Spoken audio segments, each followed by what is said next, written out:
गुरुर्ब्रह्मा गुरुर्विष्णु गुरुर्देवो महेश्वरा गुरुर्साक्षात् परं ब्रह्मा तस्मै श्री गुरुवे नमः। तस्मै श्री गुरुवे नमः। नारायणं नमस्कृत्य नरं चैव नरोत्तमं देवीं सरस्वतीं व्यासं ततो जयमुदीरयेत्। वक्रतुंड महाकाय सूर्यकोटि संप्रभा निर्विघ्नं कुरु मे देव सर्वकार्येषु सर्वदा। अतुलित बलधामं हेमशैलाभदेहं धनुजवन् कृशानुं ज्ञानिनामग्रगण्यं सकलगुणनिधानं वानराणामधीशं रघुपतिप्रियभक्तं वातजातं नमामि।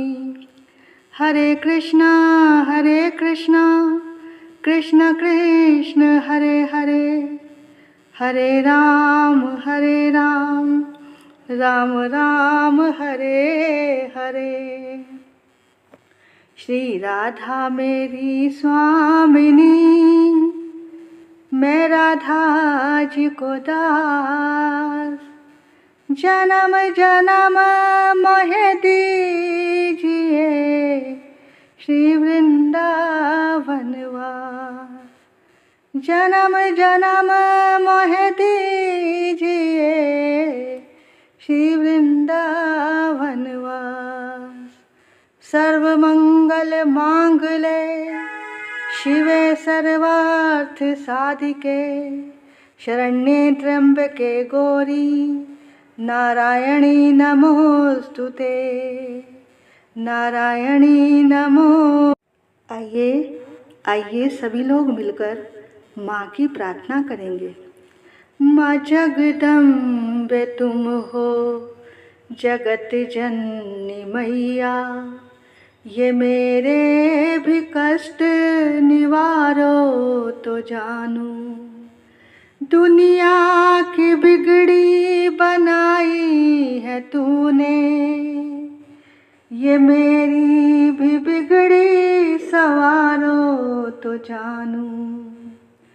नाश किए दैत्य देवों के कारण, मेरे भी शत्रु ये टारो तो जानू। पार किए भव सिंधु से लाखों, मुझको भी पार उतारो तो जानू।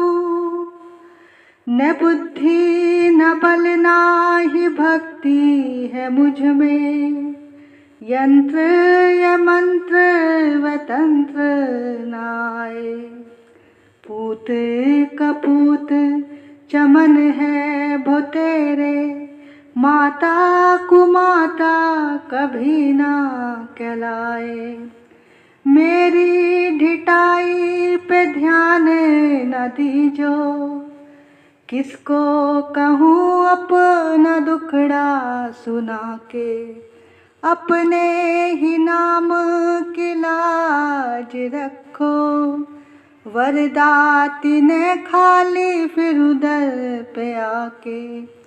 पुत्र की परम स्नेही है माता, वेदों पुराणों ने समझाया गा के। आया शरण में तुम्हारी भवानी, बैठा तेरे दर पे धूनी रमा के। तुम ही कहो छोड़ माता के दर को, किससे कहूँ अपनी विपदा सुनाए। पूत कपूत चमन है वो तेरे, माता कुमाता कभी ना कहलाए।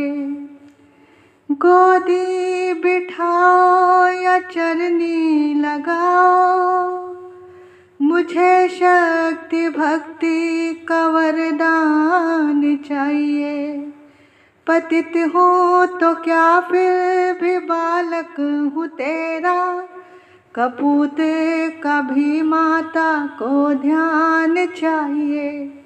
खाली पिराना भंडारे से कोई तो करना हमारा भी कल्याण चाहिए। जगत रूठे तो मुझको चिंता नहीं है, तुझे मैया होना मेहरबान चाहिए। तुम्हारे भरोसे पे ही जगत जननी, श्लोकों का ये अर्थ नादान गाए। पूत कपूत चमन है वो तेरे, माता कुमाता कभी ना कहलाए। माता कुमाता कभी ना कहलाए। बोल साचे दरबार की जय। सभी प्रभु प्रेमियों को मुझ कृष्ण प्रिया की ओर से, वृंदावन से राधे राधे, राधे राधे, प्रणाम वंदन। बोलिए राधा रानी सरकार की जय, सतगुरुदेव महाराज की जय, वृंदावन धाम की जय, रज महारानी की जय, यमुना महारानी की जय, सभी संतन भक्तन रसिकन की जय, देवी भागवत पुराण की जय, चराचर में बसने वाले परमात्मा की जय। जय जय श्री राधे, जय जय श्री राधे, जय जय श्री राधे, निताई गौर हरि बोल। जय माता दी, जय माता दी, जय माता दी, बोल सांचे दरबार की जय। आज सुबह हमारे पास एक मैया का मैसेज आया। उसमें बड़ा ही सुंदर भाव लिखा हुआ था। उन्होंने क्या लिखा था कि देवी जी, जब से हम ये भगवत कथा सुन रहे हैं, तब से इस कथा का नशा सा होने लग गया है।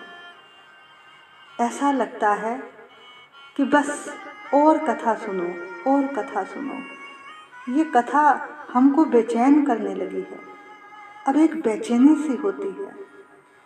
देखो भैया, जब भी कथा में बैठो, कथा को बहुत ध्यान से, बड़े प्रेम से सुनना चाहिए, जैसे वो मैया सुन रही है। कथा को ऐसे सुनना चाहिए, ऐसे सुनना चाहिए कि कथा ही नशा बन जाए, कथा ही इश्क बन जाए, कथा ही मोहब्बत बन जाए। तब भक्ति है भैया, तब प्रेम है। अब कई लोग कथा सुनने तो आते हैं, और घर में भी कई लोग कथा सुनते हैं, पर वो अपना काम साथ साथ करते रहते हैं और चलते फिरते कथा सुनते हैं। तो भैया, इसको कथा सुनना नहीं कहते। कथा सुनना एक अलग ही बात होती है। ऐसे कथा कल्याण नहीं करती। कथा भी भक्ति तभी बनती है जब कथा का नशा सा हो जाए। जैसे एक शराबी को शराब बेचैन करती है, ना मिले तो मरने की हालत हो जाती है। जुआरी को जुए के बिना चैन नहीं। ऐसे ही जब कथा बेचैन करे, तब भक्ति है, तब प्रेम है।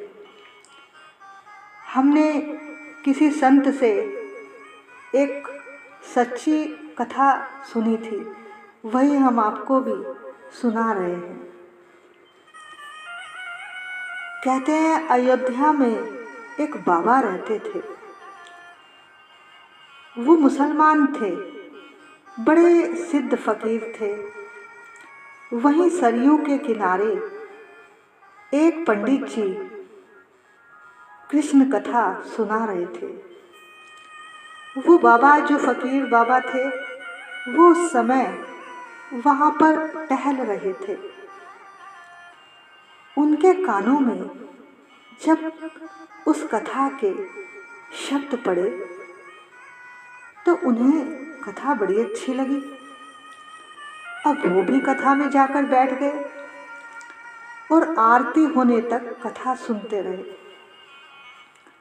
अब अगले दिन भी कथा शुरू होने से पहले ही जाकर बैठ गए। अब रोजाना टाइम से पहले आकर ही बैठ जाया करते थे। अब वो अपना सब काम छोड़कर कथा में आने लगे, क्योंकि कथा उन्हें बड़ी अच्छी लगती थी। अब कुछ दिन बाद जब वो बाबा जाते रहे इस तरह से कथा में, अब उनके धर्म के लोगों को जब पता चला कि बाबा वहाँ कथा सुनने जाते हैं, तो वो सब इकट्ठे होकर बाबा के पास आए और कहने लगे, बाबा तुम मस्जिद जाया करो, नमाज पढ़ा करो, यहाँ क्यों आते हो? उन्होंने उन्हें बहुत रोका, लेकिन भैया जिसे नशा चढ़ जाता है वो फिर बिना पिए नहीं रह सकता। बाबा को कथा का नशा था, वो रह नहीं सकते थे। वो कहते हैं ना, जिसे पी के सारी दुनिया तेरे दर पे झूमती है, वो शराब कौन सी है, वो शराब कौन सी है, वो शराब बंदगी है, वो शराब बंदगी है। भैया ये प्रीत की जो रीत है ना, बड़ी ही निराली है। अब जब बाबा नहीं माने तो लोगों ने सोचा इस पंडित जी को ही मार डालना चाहिए। उन्होंने कुछ लोगों से कहा कि इस पंडित को रातों रात खत्म कर दो। अब किसी सज्जन ने जाकर पंडित जी को सारी बात बताई कि आज रात आपका मर्डर होने वाला है, आपको मारने वाले हैं। अब भैया मरना कौन चाहेगा? पंडित जी ने उसी समय अपना हारमोनियम उठाया और भाग गए जहाँ से आए थे। अब अगले दिन जब वो बाबा वहाँ टाइम से पहले ही पहुँचे तो देखा वहाँ टेंट वेंट सब उठ चुका था और आज पंडित जी भी कथा सुनाने नहीं आए। अब उस बाबा ने लोगों से पूछा कि वो जो पंडित जी कथा सुना रहे थे वो कहाँ गए? तब लोगों ने बताया कि उनकी जान को खतरा था, वो वापस चले गए। अब यहाँ कोई कथा नहीं होगी। अब उस बाबा को तो कथा का नशा था, उन्हें बड़ा ही कष्ट हुआ। लोगों से पूछा, भैया उस पंडित का पता ही बता दो कि वो पंडित जी कहाँ से आए थे। पर किसी को उनका पता नहीं था। अब किसी तरह उन्होंने उस पंडित का पता ढूंढ ही लिया। लोगों ने बताया कि बड़ी दूर उसका एक गांव है, जो भी एड्रेस बताया होगा, वो बाबा वहाँ पर पैदल ही निकल पड़े। उन्हें 2 महीने लग गए, ढूंढते रहे। देखो भैया, जब किसी को सच्ची लगन लग जाती है ना, तो इंसान क्या परमात्मा का भी पता मिल जाता है। कौन कहता है कि उसका पता नहीं है, उसे ढूंढने की हद तक कोई ढूंढता नहीं है, कोई ढूंढता नहीं है।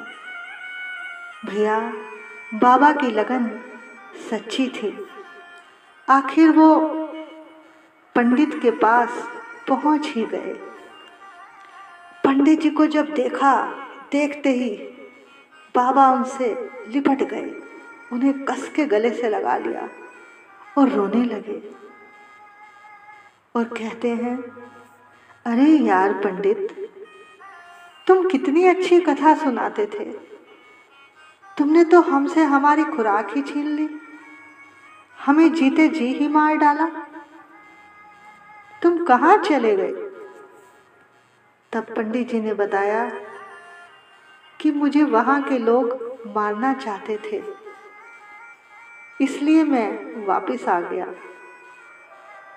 बाबा बोले, चलो पंडित, वो तो बात ठीक है, पर तुमने मुझे इतनी अच्छी कथा सुनाई और मैंने सुना है कि जब तक दक्षिणा ना दो तो कथा का फल नहीं मिलता।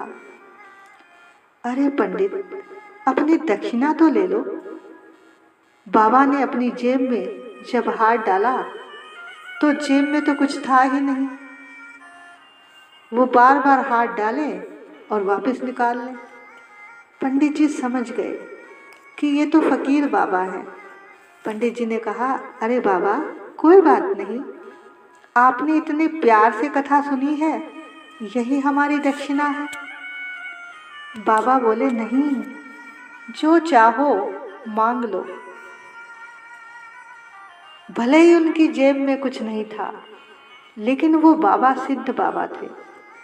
पंडित जी ने कहा, बाबा, हमारी शादी को 8 वर्ष हो गए हैं, हमारे यहाँ कोई संतान नहीं है, अगर आप आशीर्वाद दो तो शायद हो जाए।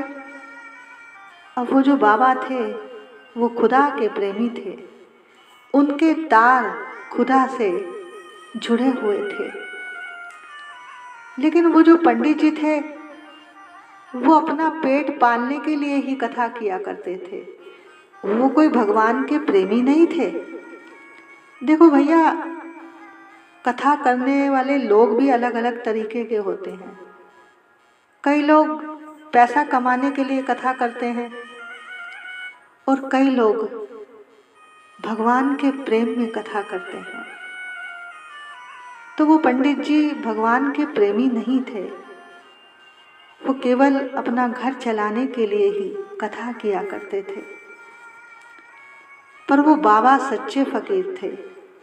उन्होंने उसी समय आसमान की ओर दोनों हाथ फैलाए और कहने लगे, हे खुदा, इनकी मर्जी को पूरी करना। और वो वहाँ से वापस आ गए। अब 1 साल के अंदर ही पंडित जी के यहाँ सुंदर पुत्र भी हो गया। अब उस पंडित जी ने सोचा, ये पुत्र उस बाबा की ही प्रसादी है, क्यों ना उस बाबा के पास पुत्र को आशीर्वाद दिला लाऊं। वो पंडित जी अपने परिवार के साथ अयोध्या गए। अब भैया, फकीरों का तो कोई ठिकाना नहीं होता, जहाँ भी रहेगा प्यार लुटाएगा। अब सब जगह पंडित जी ने बाबा को ढूंढा, पर बाबा कहीं नहीं मिले। अब पंडित जी को याद आया कि बाबा को प्रभु की कथा का नशा था। अब पंडित जी ने सोचा, अब मैं बाबा को ढूंढने के लिए नहीं जाऊंगा, अब ये कथा ही उनको अपने आप ले आएगी। उन्होंने क्या किया, कृष्ण कथा सुनानी शुरू कर दी। अब वो बाबा कहीं बैठे थे। अब जैसे ही कथा की आवाज उनके कानों में पहुंची, अरे ये तो पंडित जी की आवाज है। वो सब कुछ छोड़कर जल्दी से खिंचे चले आए। अब जैसे ही बाबा आए, पंडित जी कथा सुना रहे थे। वहीं व्यासपीठ से ही उठकर बाबा को प्रणाम किया और कहने लगे, बाबा, ये आपके आशीर्वाद से हमारे यहाँ पुत्र हुआ है, इसे भी आशीर्वाद दो। अब बाबा ने पंडित जी से कहा, पंडित, तुम इतनी अच्छी कथा सुनाते हो, इतनी अच्छी कथा सुनाते हो, मुझे इस कथा से मोहब्बत हो गई है, इतना प्यार हो गया है, इतना प्यार हो गया है कि अब रहा नहीं जाता। लेकिन अब मेरा दुनिया से जाने का समय आ गया है। तुम्हें मुझसे एक वादा करना होगा। मेरे मरने के बाद मेरी जहाँ भी मजार बनेगी, तुम्हें वहाँ 1 साल में 1 बार कथा सुनाने जरूर आना होगा। मैं अपने धर्म के लोगों से कह दूंगा, उन्हें समझा दूंगा कि कोई भी इसका विरोध ना करे। अब पंडितानी ने पूछा, बाबा, क्या मरने के बाद भी कथा सुनोगे? बोले, हाँ, मरने के बाद भी कथा सुनूंगा। मैं जहाँ भी, जिस जगह भी होऊंगा, जब कथा होगी मैं वहाँ जरूर सुनने आया करूँगा। कब्र के अंदर से जब हू हू की आवाज़ सुनाई दे तो समझ लेना कि कथा सुन रहा हूँ। कहते हैं फिर उस बाबा ने शरीर छोड़ा। भैया, आज भी कहते हैं वहाँ कथा होती है साल में 1 बार। और वो जो पंडित जी हैं वो अभी भी जिंदा हैं, बूढ़े हो चुके हैं। कथा सुनाते हैं तो वहाँ मजार से आवाज़ आती है, हूँ हूँ, यानी कि सुनने की, कि भाई मैं कथा सुन रहा हूँ। तो भैया, इसे बोलते हैं नशा। जब कथा ही इश्क बन जाए, मोहब्बत बन जाए, इसे कहते हैं भक्ति। मकसदे जिंदगी समझ, कीमते जिंदगी न देख, इश्क खुद ही है बंदगी, अरे इश्क में बंदगी न देख। इस तरह से प्रेम से कथा सुने कि मस्ती आ जाए, रंग चढ़ जाए। रंग चढ़ गया हारा वाले दा, रंग होर चढ़ा के पी लेना। नैना विच ठाकुर वसदा है, दुनिया नू वसा के पी लेना। रंग चढ़ गया हारा वाले दा, रंग होर चढ़ा के पी लेना।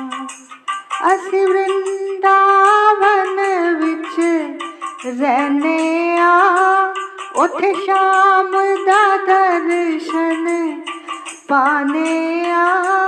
असी अपना शाम मनावांगे, दुनिया नू मना के पी लेना। रंग चढ़ गया हारा वाले दा, रंग होर चढ़ा के पी लेना।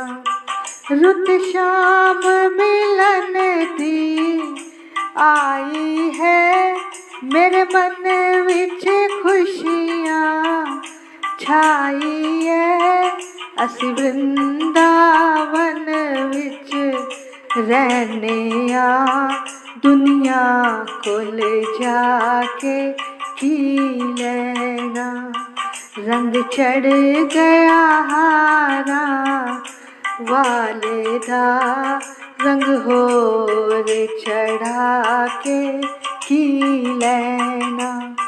मन बस गया श्याम मुरारी है, राधा रानी दी लीला न्यारी है, साड़ी दुनिया जग तो न्यारी है, होर दुनिया वसा के की लेना, रंग चढ़ गया हारा वाले दा, रंग होर चढ़ा के की लेना, नैना विच ठाकुर वसदा है, दुनिया नू वसा के की लेना, नाम रंग डारा मोपे श्याम रंग डारा, नाम रंग डारा मोपे श्याम रंग डारा, नाम रंग डारा मोपे प्रेम रंग डारा, नाम रंग डारा मोपे प्रेम रंग डारा, नाम रंग डारा मोपे श्याम रंग डारा, नाम रंग डारा मोपे श्याम रंग डारा, नाम रंग डारा मोपे श्याम रंग डारा, नाम रंग डारा मोपे श्याम रंग डारा। आज कथा का पंचम दिवस है। कहते हैं अगर बड़े से बड़ा दुराचारी पापी व्यक्ति भी अगर नवरात्रों का व्रत कर ले और माँ की आराधना कर ले तो संपूर्ण पापों से उसका उद्धार हो जाता है। इसी में एक कथा आती है देवी भागवत जी में कि प्राचीन समय की एक कथा है। एक निर्धन वैश्य था। कौशल देश के किसी सज्जन व्यक्ति ने उसका विवाह कर दिया था। उसके कई बाल बच्चे थे पर उसके पास पेट भरने के लिए भी धन नहीं था। वो बहुत गरीब था। सोचता रहता मैं क्या करूं जो धनवान हो जाऊं। अब वो किसी ब्राह्मण के पास गया। पूछा आप कृपा करके मुझे बताओ कि मैं कैसे इस दुख से बाहर आ सकता हूँ। मेरे यहाँ मेरे बच्चे छोटे छोटे हैं। उन्हें एक समय का भोजन भी नहीं मिलता। वो तरसते रहते हैं। मैं उनको कैसे सुख दे सकता हूँ। मुझ पर कृपा कीजिए, कुछ बताइए कि मैं क्या उपाय करूँ। तब उस ब्राह्मण ने कहा अगर आप चाहते हो कि आपकी दरिद्रता गरीबी दूर हो जाए तो नवरात्रों का व्रत करो और माँ की पूजा करो सच्चे हृदय से। कहते हैं जब सीता जी का हरण हुआ था तो राम जी ने भी नवरात्रि का व्रत किया था और माँ की आराधना की थी और देवी भागवत जी को सुना था। तब उन्हें जाकर सीता जी की प्राप्ति हुई थी।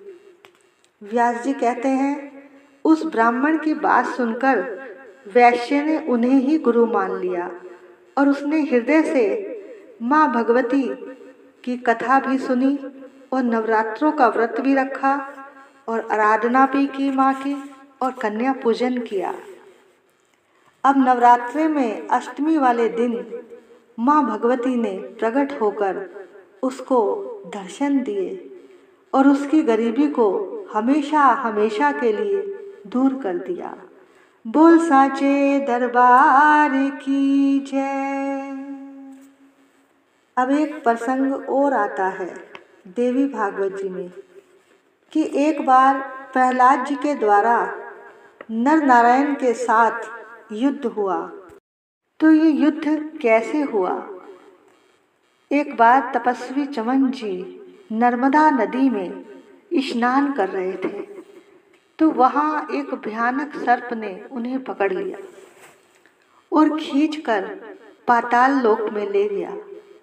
जब वो ले जा रहा था तो चमन ऋषि नारायण को पुकार रहे थे तो सर्प डर गया कि ये तो भगवान के भक्त हैं, तपस्वी हैं, कहीं ये श्राप ना दे दे।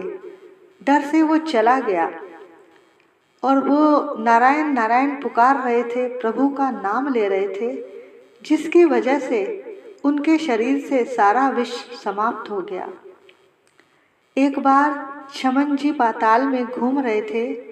घूमते घूमते अचानक उन्हें प्रहलाद जी का दर्शन हुआ। जैसे ही प्रहलाद जी ने उन्हें देखा, उनके चरण छुए, प्रणाम किया और सुंदर आसन दिया।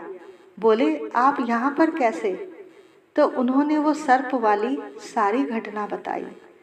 तब प्रहलाद जी बोले, ये तो मेरा सौभाग्य है जो आज आपका दर्शन हो गया। प्रहलाद जी ने पूछा, आप पृथ्वी पर से आ रहे हैं, वहाँ कौन कौन से तीर्थ सबसे श्रेष्ठ हैं? तब वो बोले, नैमिषारण्य तीर्थ सबसे श्रेष्ठ है।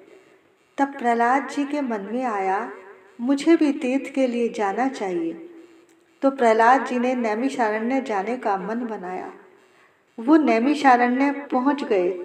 जब वहां पहुंचे तो क्या देखा, 2 ऋषि बैठे हैं। उनके मुख पर तेज है, लंबी लंबी जटाएं हैं, और लेकिन उनके आगे 2 धनुष भी रखे हुए हैं। वो धनुष बड़े सुंदर थे, लेकिन उस धनुष को देखते ही प्रहलाद जी को क्रोध आ गया कि ये साधु हैं, इनके हाथ में धनुष क्यों? अगर ये साधु हैं तो ये किस तरह के साधु हैं? उन्होंने उनसे कहा कि आपको तो भजन करना चाहिए। तब उन दोनों ने कहा, आप हमारी चिंता ना कीजिए, हमने इसको धारण इसलिए कर रखा है कि हमारे अंदर इसको धारण करने की सामर्थ्य है। अब प्रहलाद जी को और क्रोध आ गया। प्रहलाद जी ने कहा, अगर तुम्हें लगता है कि तुम में ऐसी सामर्थ्य है तो ये तुम्हारा अभिमान है, आओ मेरे साथ युद्ध करो। उन दोनों ने अपने धनुष उठाए और तीर चलाने लगे। उन्हें भी क्रोध आ गया। वो एक दूसरे को बाणों से काट ही रहे थे, एक दूसरे के बाणों को काट ही रहे थे कि इंद्र आदि देवता भी ये दृश्य देख रहे थे कि एक तरफ सब लोग खड़े हुए थे और ये देख रहे थे कि भक्त एक तरफ भक्त है और एक तरफ भगवान है। 1000 वर्ष तक युद्ध हुआ। जब 1000 वर्ष तक जब लड़े तो अचानक भगवान विष्णु ने उन्हें दर्शन दिए। प्रहलाद जी ने उनको प्रणाम किया। भगवान ने उन्हें आशीर्वाद दिया। तब प्रहलाद जी ने कहा, प्रभु एक बात तो बताइए, इनसे लड़ते लड़ते 1000 वर्ष हो गए हैं और आपका भक्त होने के बावजूद भी मेरी जीत क्यों नहीं हो पा रही? भगवान बोले, हमारे ही भक्त हो और हम ही से जीतना चाहते हो? ये दोनों हमारे ही अवतार हैं, तुम इनको नहीं जीत सकते। तब प्रहलाद जी ने उनसे क्षमा मांगी और पाताल लोक में लौट आए और भजन करने लगे। बोल साचे दरबार की जय। कहते हैं, देवी भागवत सुनने से माँ भगवती सर्व सुखों का भंडार दे देती है। राजा जन्मेजय ने पूछा व्यास जी से, महिषासुर किसका पुत्र था? उस दैत्य की उत्पत्ति कैसे हुई, जरा ये तो बताइए। व्यास जी ने कहा, एक बड़े ही समृद्ध राजा हुए धनु। उनके 2 पुत्र थे, रंभ और करम्भ। वो दोनों ही दानव थे। उनका बड़ा ही मान सम्मान था, बड़े बलवान थे, लेकिन वो दोनों संतानहीन थे। नानक दुखिया सब संसार, इस बात से वो दुखी थे। वह पाताल से चलकर आए। उन्होंने तपस्या करने का प्रयास किया। रंभ ने एक वट वृक्ष के नीचे बैठकर चारों ओर पंचाग्नि लगाकर तपस्या करने लगा, और जो दूसरा था करम्भ, वो जल में भीतर बैठकर तपस्या करने लगा।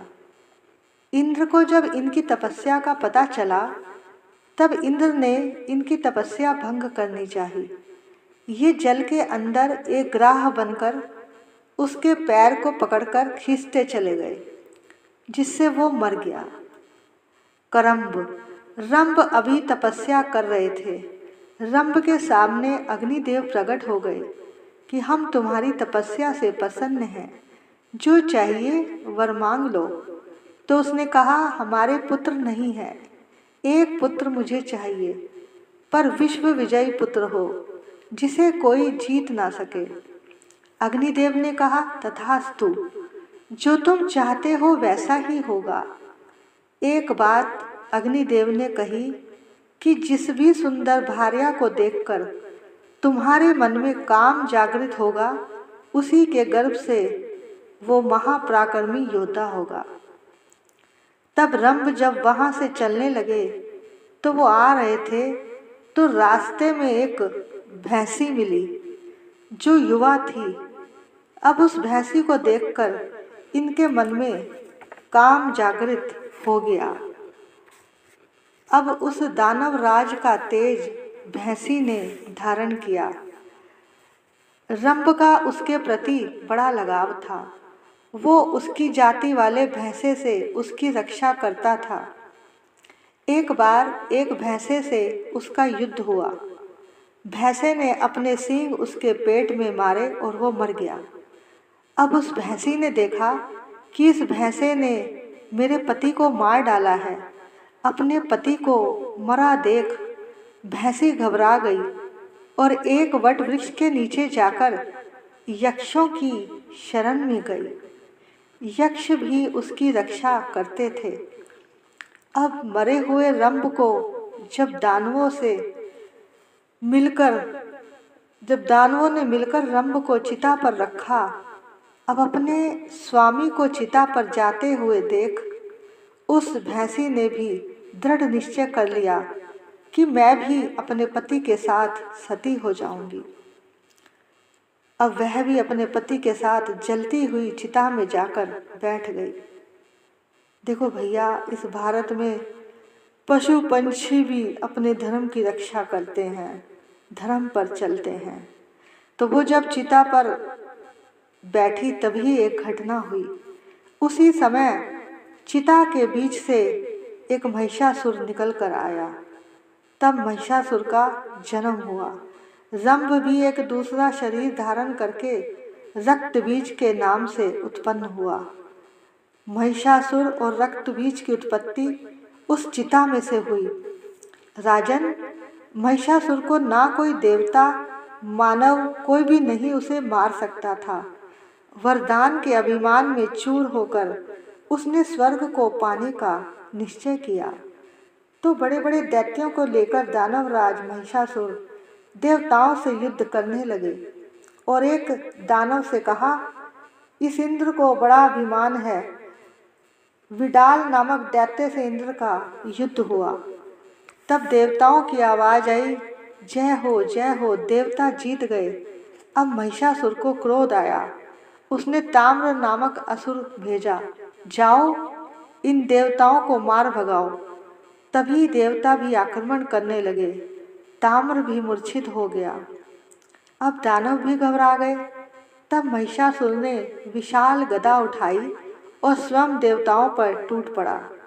उसका पूरा आकार भैंसे जैसा ही था।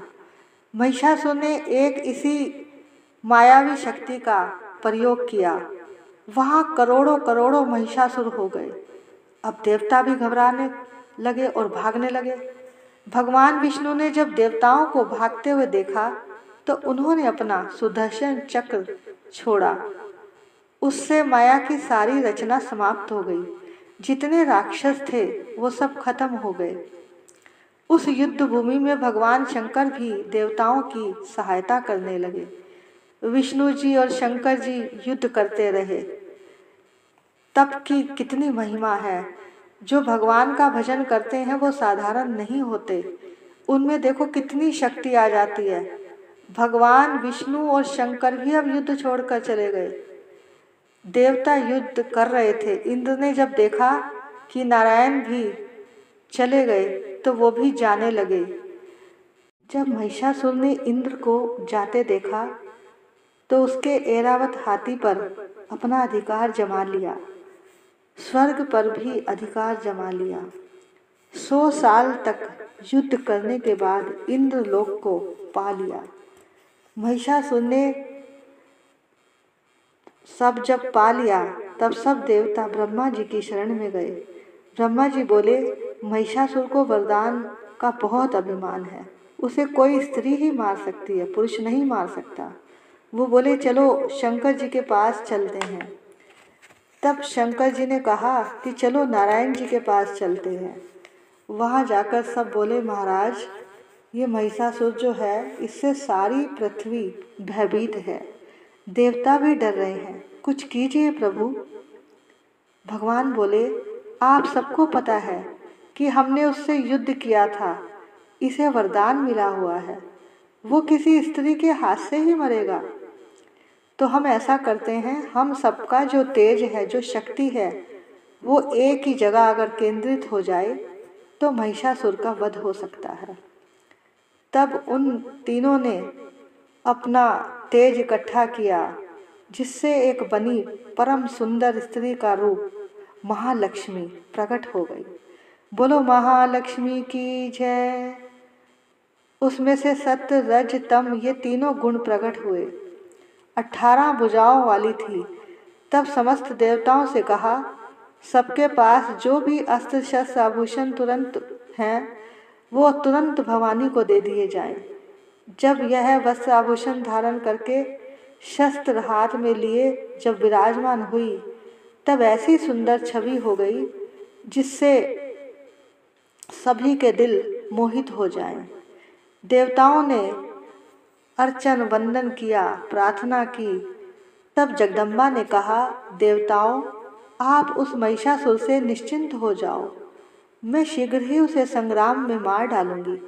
तभी अट्टहास गर्जना हुई, पृथ्वी कांप गई। महिषासुर ने भी सुना और अपने मंत्रियों से कहा कि जाओ पता लगाओ कि ये कौन है। दूत माँ जगदम्बा के पास पहुँचे। दूतों ने सारी बात महिषासुर को बताई कि एक सुंदर स्त्री निडर होकर वन में विचरती है, वीर सेना लेकर जाओ, उस देवी को मेरे पास लाओ, मैं उसको अपनी पटरानी बनाना चाहता हूँ। जब दूत वहाँ पहुँचा कि वो आपको अपनी पटरानी बनाना चाहते हैं, चलो। देवी ने कहा, अपने राजा से कहो मैं संपूर्ण दैत्यों का नाश करने आई हूँ। महिषासुर को कहना, मूर्ख, मेरे बाणों से अगर नहीं मरना चाहता तो अभी चला जा। किया रूप शक्ति ने चंडी का धारण, वह दैत्यों का करने थी संहार आई। लिया बांध भैंसे को निज पाश में झट, असुर ने वो भैंसे की देह पलटाई। बना शेर सन्मुख लगा गर्जने वो, तो चंडी ने हाथों में परसा उठाया। लगी काटने दैत्य के सिर को दुर्गा, तो तज सिंह का रूप नर बन के आया। तो नर रूप की माँ ने गर्दन उड़ाई, तो गज रूप धारण किया बिलबिलाया। लगा खींचने शेर को सूंड से जब, तो दुर्गा ने सूंड को काट गिराया। कपट माया कर दैत्य ने रूप बदला, लगा भैंसा बन के उपद्रव मचाने। तभी क्रोधित होकर जगत मात चंडी, लगी नेत्रों से वो अग्नि बरसाने। धमकते हुए मुख से प्रगटी ज्वाला, लगी अब असुर को ठिकाने लगाने। उछल भैंसे की पीठ पर जा चढ़ी वह, लगी पाँव से उसकी देह को दबाने। दिया काट सर भैंसे का खड्ग से जब, तो आधा ही तन असुर का बाहर आया। तो त्रिशूल जगदम्बे ने हाथ लेकर, महादुष्ट का शीश धर से उड़ाया।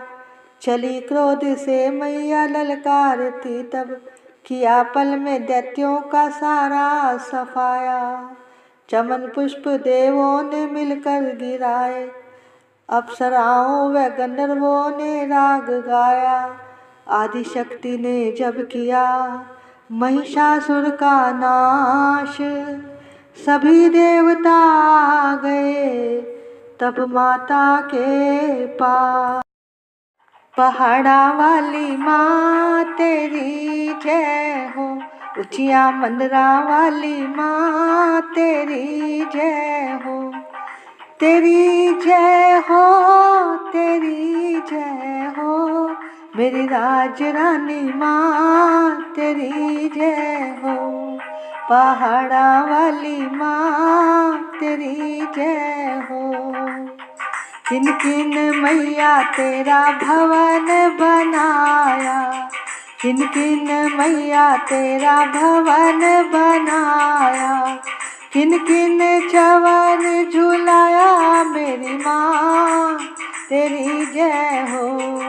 पहाड़ा वाली माँ तेरी जय हो, ऊंचिया मंदिरा वाली माँ तेरी जय हो। पंजा पंजा पांडवा ने भवन बनाया, पंजा पंजा पांडवा ने भवन बनाया। अर्जुन चवर झुलाया मेरी माँ तेरी जय हो। ऊंचिया मंदिरा वाली माँ तेरी जय हो।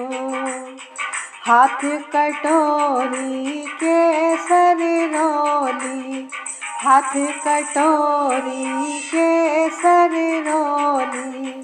मैया जी नु तिलक लगावा मेरी माँ, मैया जी नु तिलक लगावा मेरी माँ तेरी जय हो। ऊंचिया मंदिरा वाली माँ तेरी जय हो।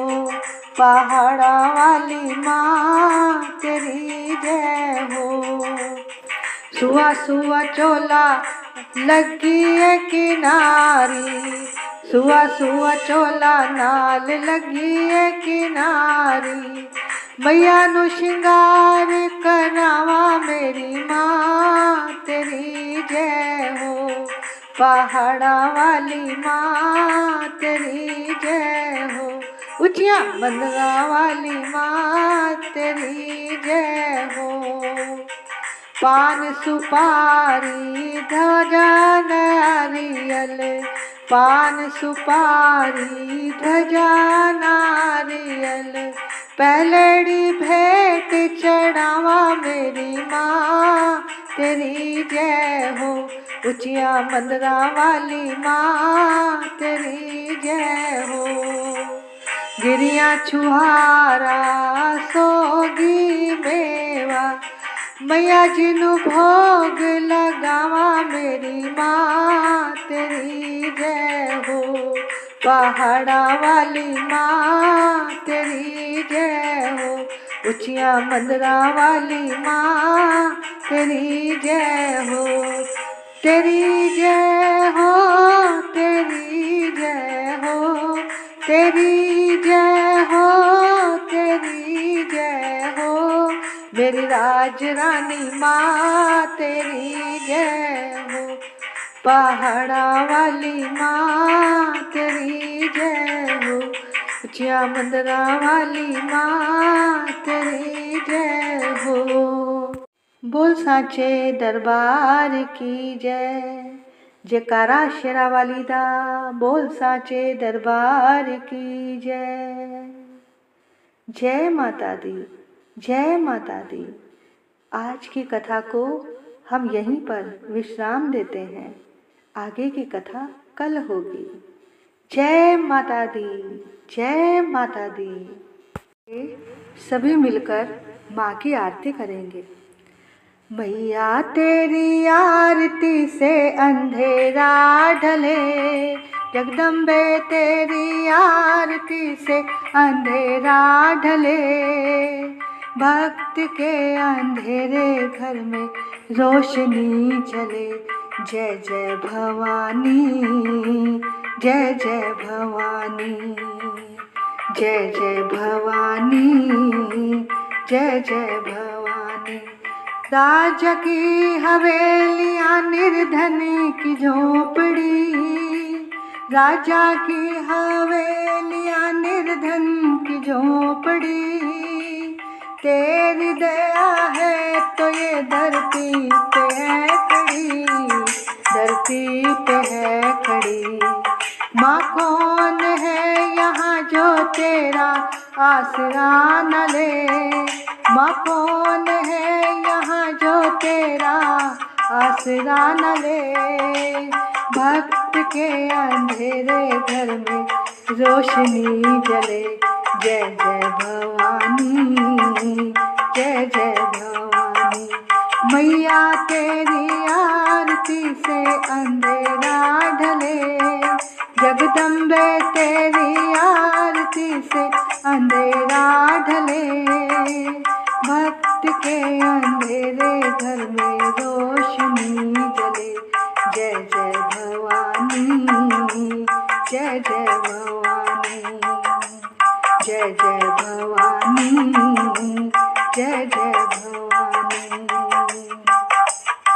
आरती उतारे तेरी सुबह शाम को, आरती उतारे तेरी सुबह शाम को। पा गए हम तुझ में मैया चारों धाम को, चारों धाम को। माँ जो तुझे पुकारे उसे पाप ना चले, माँ जो तुझे पुकारे उसे पाप ना चले। भक्त के अंधेरे घर में रोशनी जले, जय जय भवानी, जय जय भवानी। मैया तेरी आरती से अंधेरा ढले, जगदम्बे तेरी आरती से अंधेरा ढले। भक्त के अंधेरे घर में रोशनी जले, जय जय भवानी, जय जय भवानी, जय जय भवानी, जय जय भवानी। जयकारा शेरावाली दा, बोल साचे दरबार की जय।